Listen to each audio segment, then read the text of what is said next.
Welcome to CUFIS Network. Hi everyone, my name is Jawwad Zamin Ali and I'm the Treasurer of CUFIS. Today it is my pleasure to introduce Nishant Bommayya on the CUFIS network. Nishant has read mathematics from Goldman Sachs College and he was the Quant Director as part of the CUFIS committee for the period 2018 to 2019. Nishant interned at Goldman Sachs, where he has now joined the Structured Credit Strats team. He has also previously interned at BNP Paribas in Global Capital Markets as part of the FX Structuring and Electronic Credit team's desk. During his time at Cambridge, Nishant was involved in organising the Astana cultural event and has been a key figure in the Cambridge Indian Society. Hi Nishant. Hi Jawwad, thanks for having me. Hope everyone's well who's listening to this. Yeah, good to be here. Great, so let's just get straight into it and we'll start right at the beginning. So how did you get interested in finance? What made you really realise that you want to have a career in finance? Yeah, so my family has no background in finance. Both my parents are doctors, and so I went to study maths. I studied maths at uni, I just graduated. So I really didn't know what I wanted to do when I entered university. I kind of had an inkling that finance could be something I was interested in, just because it's something that a lot of people do, and it's something which is kind of vaguely applicable to maths in some vague sense. But I didn't have a definite idea when I went to university. When I got to university, I met loads of different people, and finance was kind of a buzz thing. Everyone wants to go into banking. Everyone wants to do that. So naturally, I was kind of wanted to explore a bit more. So I applied for some spring weeks, did some internships, and then that helped me make up my mind. So let's delve a bit further into that. So really, how did you choose which division as part of finance you really wanted to go into? Why did you choose to maybe head down the more markets route rather than going for something more corporate and investment banking, mergers and acquisitions?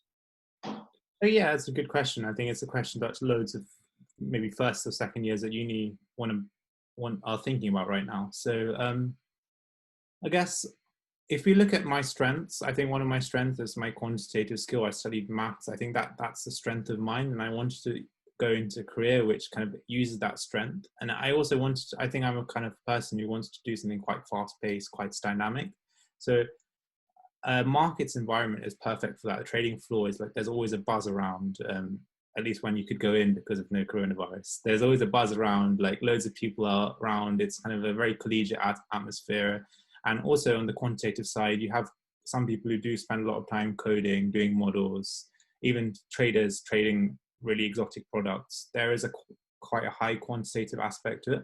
In terms of why not M&A or traditional banking, to be honest, I haven't really explored it that much.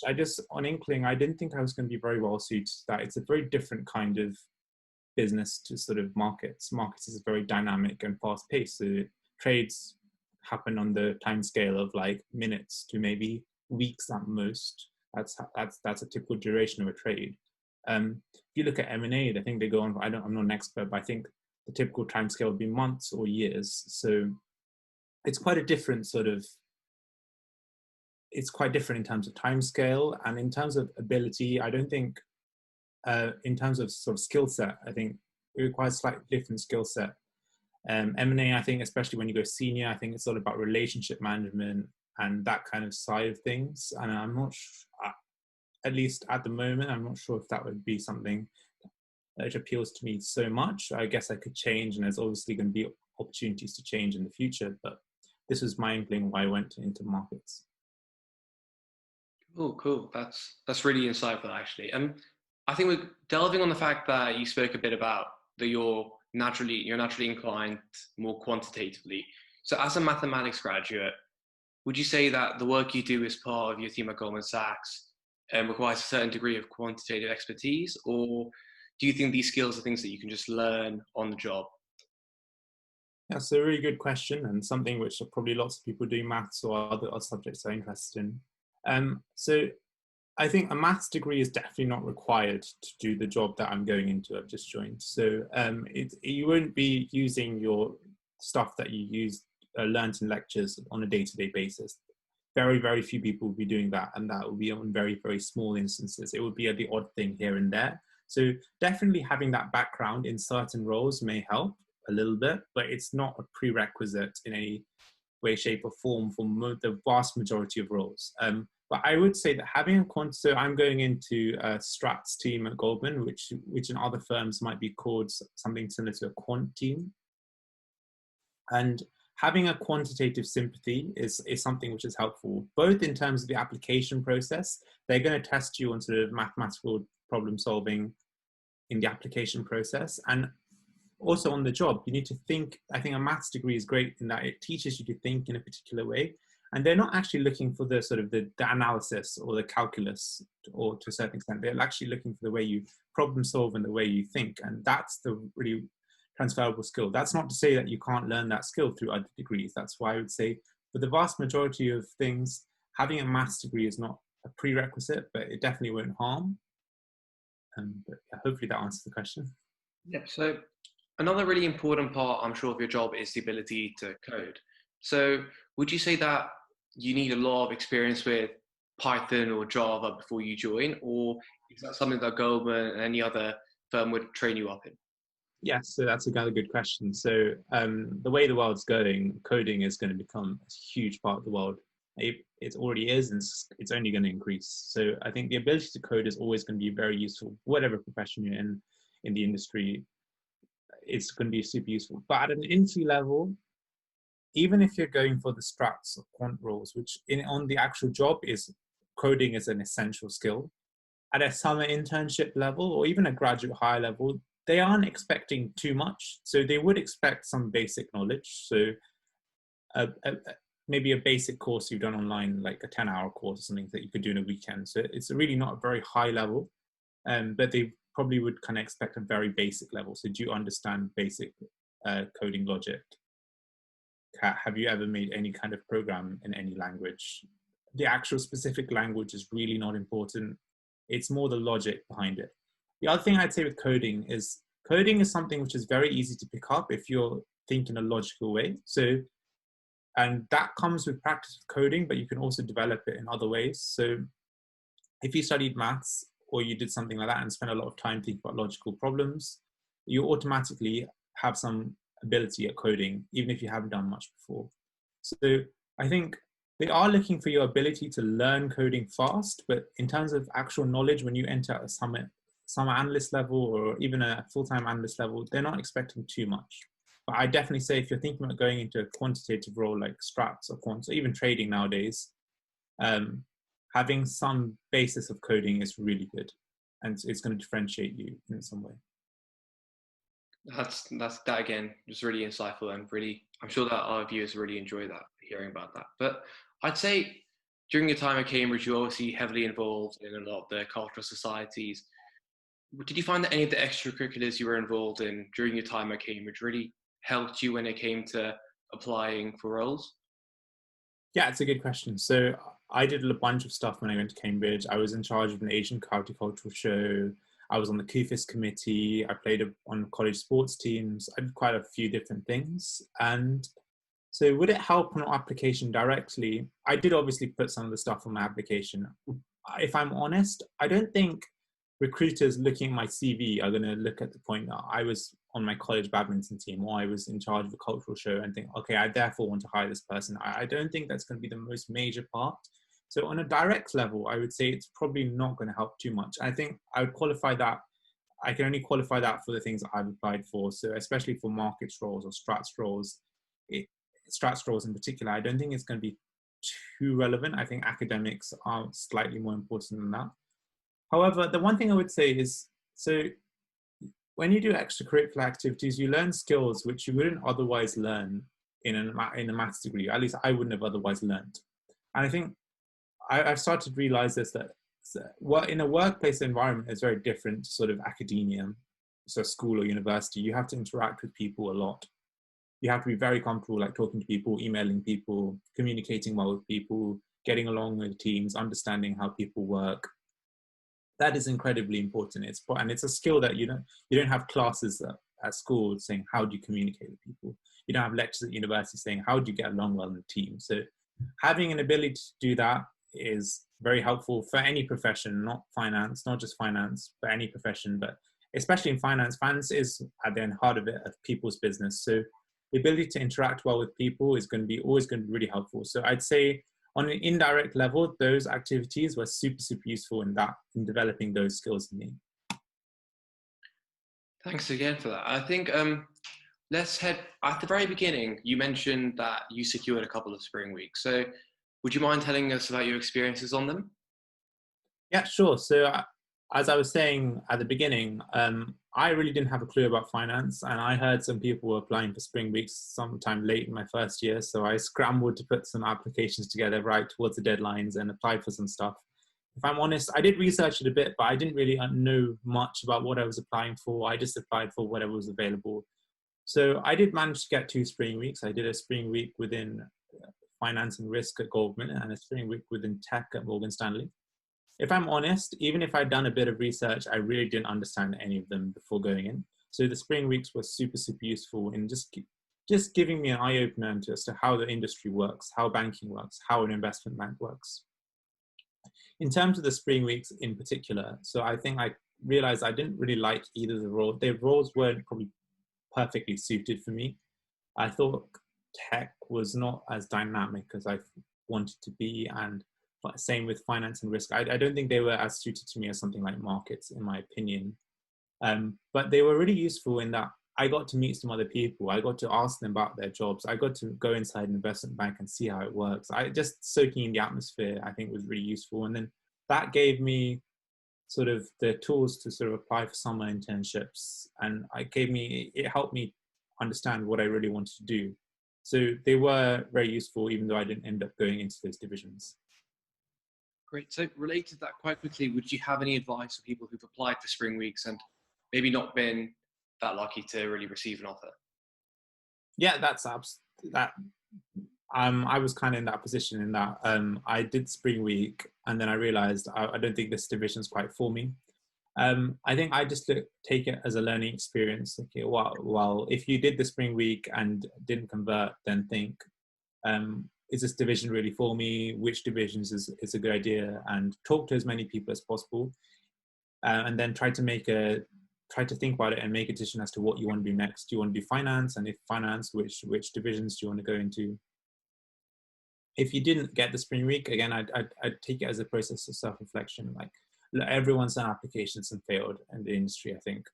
So just analyze why do you think it didn't work? I think a really good thing to do is like try to get someone who's either working at the place that you want to work or someone who's got some experience with it to look at your application. So for example, if you want to do Goldman Sachs, hit me up on LinkedIn and ask me, what do you think is good to put in an application? That would be a really good thing to do. They'd probably give you some useful advice as to what they're actually looking for and some practical insights into the application process. And that would be something a top tip for me. Perfect. So during your time, you interned at BNP as well as Goldman Sachs. So if we start with your internship at BNP Paribas, how did you find it overall? And what was a typical day or week like over there? Cool. Yeah. So I interned at BNP at the end of my second year. I interned within the global markets division. So that would be like basically the trading floor, trading business. That includes trading, structuring, sales. I interned specifically within trading and structuring, essentially. I really enjoyed it. It was my first experience on the trading floor, and I think the thing I the thing about an internship is it's essentially a free ticket into the organization. You're there, you have there for 10 weeks. You have the free pass to go and meet as many people as you can, try to learn as much as you can, and no one's going to say, why are you asking this question? You should know this already. Why don't you know this? You're essentially expected to know nothing. It's only gain. So I really enjoyed that. I took the chance to try to talk to as many people as possible. So anyone doing an internship, I'd say, obviously you need to do your projects and the stuff you're assigned to, but I'd say equally important is try to understand what the people around you do. Try to understand what each different asset. So if I was in trading, I tried to understand what the different asset classes are. Try to talk to one person within each of them. Try to talk to someone on sales, trading, structuring, strats, quants, tech. Everyone. Try to understand how the whole business works, because I think it's something which people really don't understand before they go into the industry in the majority of cases. It's something which you can't really get that without going into the organization, sort of living and breathing it. So I'd say I'd highly recommend that for someone. Getting back to your question, you say, what did I do and what was my typical day like? So it was a rotational internship. I did two different desks. One was an electronic trading desk and one was a structuring desk. Both of them, because of my text like programming skills, I was kind of working in Python, doing some programs to help automate some stuff essentially.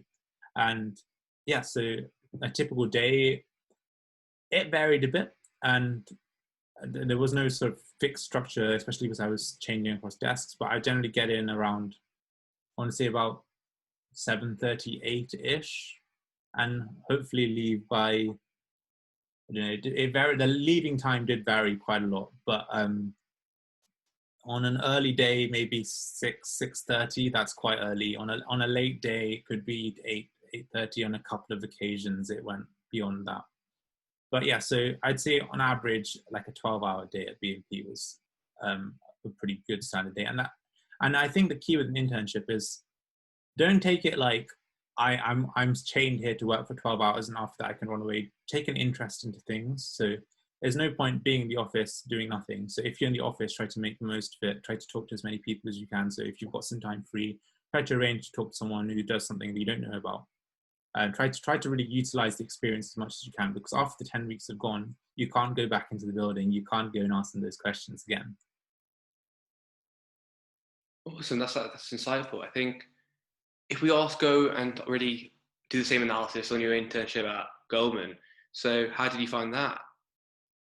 Yeah, so the internship at BNP was in like more traditional trading and structuring, which would come under your general like global markets internship, and I enjoyed it, but I wasn't sure whether like I really wanted to do that. At least I wasn't satisfied. I'd explored all the options, and I didn't want to commit to a career, so I did get an offer from there, but I wanted to try something different at least before accepting an offer firmly and sort of essentially sealing my fate.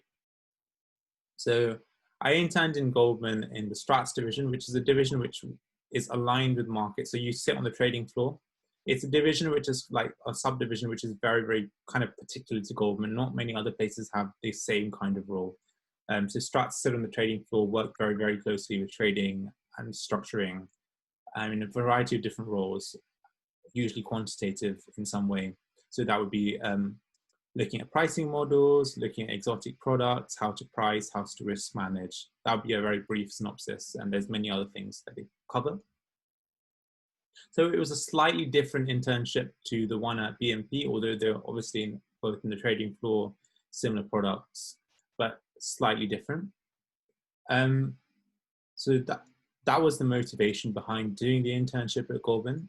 In terms of how I found it, I enjoyed both internships. I think there are a lot of similarities. I found that the people at Goldman and BNP were, on the whole, very friendly. They were up for sort of going out and for coffee and sort of discussing what they do, exploring what they do in a bit more detail, and kind of learning in an apprenticeship kind of fashion.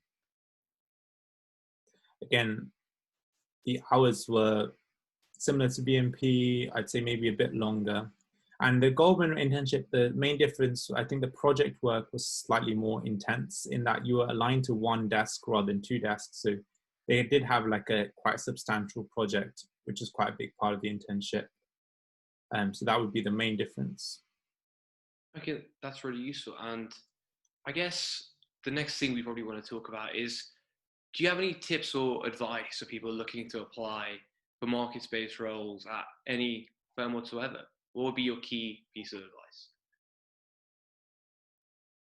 Interesting, yeah. If you're looking to go into markets and you made that decision, I'd say the key is to get an internship. If you haven't done an internship, it's kind of difficult to know whether you're really well suited to it. So I'd say try to get an internship, and so apply to all the places which you think you're interested in. So all bulge bracket ranks will have internships, and there'll be plenty of like trading firms, market makers, systematic market makers. There's so many options out there.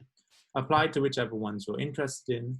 I'd say try to dig a bit deeper than the surface. So I think all of us have I at least had a lot of misconceptions about what a trader does, misconceptions about banking, misconceptions about the industry. And I think especially if you don't come from that background, you don't have anyone in your family who works in an investment bank, I think it's quite hard to understand what actually goes along.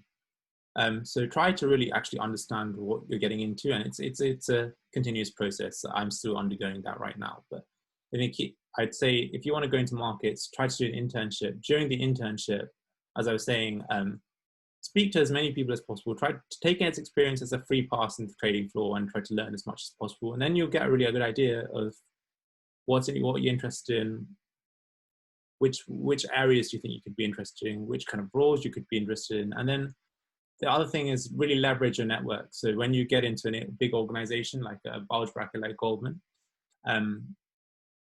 leveraging your network, building a network is really, really important, and that's going to really help you. So I can give a story at Goldman. I actually interned in a different team to the team I'm joining. I interned in a slightly different team. I really liked the team, but I wasn't sure if it was the best fit for me in terms of the work was kind of very infrastructure heavy, you could say, and more computer science based and a little bit less mathematical. So I wasn't sure if it's quite the right fit for me, but we got given like a bunch of mentors and kind of senior people who could guide us through the internship process. And so they were kind of there as a sounding board for how the internship's going. So I had a chat to some of them, and I kind of, after like sort of mid to 3/4 of the way through the internship, I chatted to them about how I think things are going and sort of which teams I'm liking. I'd spoken to a few other teams. So I kind of surfaced the question as I'm not sure if I'm going to fit the best with this team, although I really like the people. I'm not sure if it fits the best for my skill set. And I don't think I wonder if I could contribute in a different way. So that got the ball rolling, and then some senior people, I'd built up a bit of a relationship with them. So they knew me a bit well. So they introduced me to some more people. I got to know quite a few different people from across in strats from across the firm. And eventually, when it came to sort of the decision-making process, well, offers and stuff, I was able to essentially leverage that network to get an offer from a team, which I didn't directly intern with, which is totally fine because if you look at it from the firm's point of view, they want you to be in the place where you're going to add the most value and be the happiest and sort of contribute the most. So from everyone's point of view, they're happy with that. So it's an example of how you shouldn't go to an internship, just do your project, only interact with the immediate team, and just try to do your project perfectly. It is really, really important to sort of utilize your network, build a network, speak to as many people as possible, and try to think, okay, can I really see myself doing this job full time for the next 2-3 years? Or is this the best role? Where's my fit the best? And then try to use a network internally, or then you can at least then you know which roles are the best suited to you. Perfect. That's really useful. I'd say a couple more questions. I think, what about Goldman Sachs really convinced you to really take on the full-time offer? Was it any part of the firm that you really enjoyed? Did you feel like you gelled with the people and the culture really well? Yeah, it's a good question. So Goldman has a very interesting media perception. Probably it's not such a positive one, but I honestly can say I had the opposite perception to what the traditional stereotypical media perception is. I really liked the people there. On the whole, everyone was like super nice, friendly. They were busy, but even despite being busy, most people, or almost everyone, would take the time out to sort of speak to you and try to get to know you in some way and like help you along the way. So I really liked the people. So the story I just said about how I was able to leverage my network to sort of meet other teams and ultimately get an offer from a team that I didn't intern with, I think is a testament to sort of the culture of the firm and the sort of internal mobility in the firm, which I really enjoyed. And if anyone's interested, there's a documentary made last year about Goldman Sachs called, I think, GS at 150, celebrating the 150th anniversary, which it delves a bit deeper into the fabric of the firm, the history, and sort of what's kind of curated this culture of apprenticeship and learning, which, having interned there, it did kind of resonate with me quite well. So I really liked the culture there, and I think that did convince me that this is a place that I could see myself working for at least the imminent future and beyond. Perfect. So we've got one more question, and that's more to do with the current situation. So How have you found that the pandemic's really affected you and your start dates or your beginning of your training program? And have you found working from home? Yeah, I mean, I don't think anyone thought like 5 months ago, 6 months ago, that this is going to be the state of the world at the moment. So yeah, it's massively impacted. So usually Goldman analysts go to like New York for training. So obviously that's cancelled. And obviously the training would ordinarily be in person, and now it's being delivered like electronic, like over Zoom essentially. So it's a massive impact, and it's really kind of weird. It seems really weird that you can't sort of like see people, talk to people after that. So your class ends, Zoom meeting over, and then you can't sort of go out of the class and chat to people about what's going on. It's a bit more difficult to connect with people in a sense. That would be my main sort of thing that I've thought about in the sort of 2 weeks since I've joined. It's a bit more difficult to sort of connect with people, but I think that, again, linking back to the previous question, this is when like it's even more important to build a network. It's even more difficult, but it's even more important therefore. So I've tried to sort of get in touch with people for my internship, and tried to get to know some people on the on the new analyst cohort a bit, probably more actively than I would have done ordinarily, just because of the manner, the situation currently. But yeah, hopefully things should be getting back to normal, hopefully in the near future, and should be much better than it is currently. Perfect. Well, I think I can say safely on behalf of the committee and our membership, we'd like to extend our thanks to you for taking time out of what I'm sure is a very busy schedule to speak to us and our membership about your experiences at Cambridge and the advice you offered, and through your experiences at Goldman Sachs and BNP Paribas. And we wish you the best for your future. Thank you very much, Nishant.